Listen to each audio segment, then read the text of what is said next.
কি কি বানাচ্ছ?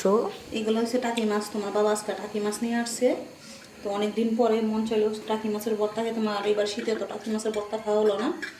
এই কাঁচা মাছ টেলে নিয়েছি, টাকি মাছ টেলে নিয়েছি। এখন শিলপাটায় আজকে টাকি মাছের ভর্তা বানাবো।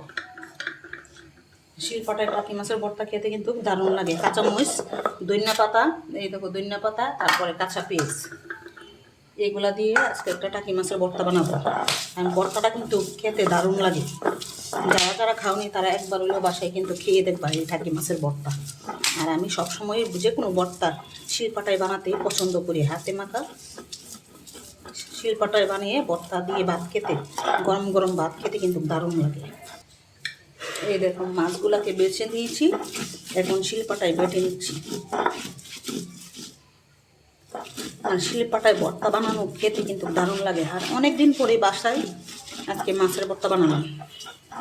টাকি মাছ নিয়ে আসছে, শৈল মাছ, টাকি মাছ নিয়ে আসছে। তো আজকে শৈল মাছ দিয়ে অনেক কিছু রান্না করলাম। আর টাকি মাছের ভর্তা, 2 রকমের মাছ নিয়ে আসছে ভাই। এই দেখো মাছের কাঁটাগুলো তো ফালাতে হয়, বুঝছো। এখন ধনিয়া পাতা দিয়ে দিলাম।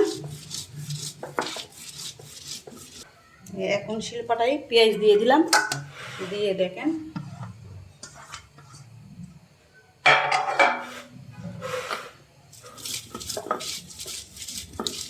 সাথে পরিমাণ মতো লবণ দিয়ে দিলাম।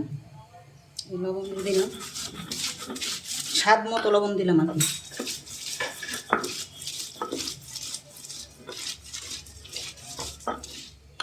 দেখো ভর্তাটা, তুমি কালারটা দেখো ঈশান।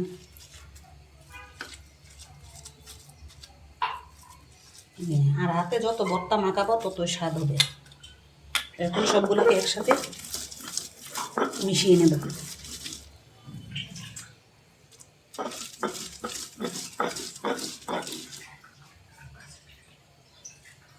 দেখো আমার ভর্তা বানানো হয়ে গেল। এখন কীভাবে ভর্তাটাকে নিচ্ছি দেখো,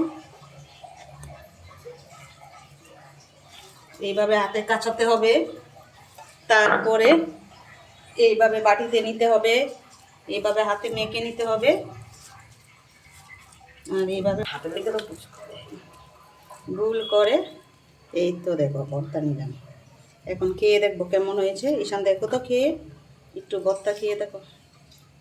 ভর্তাটা কি দারুণ হয়েছে, অনেক মজা।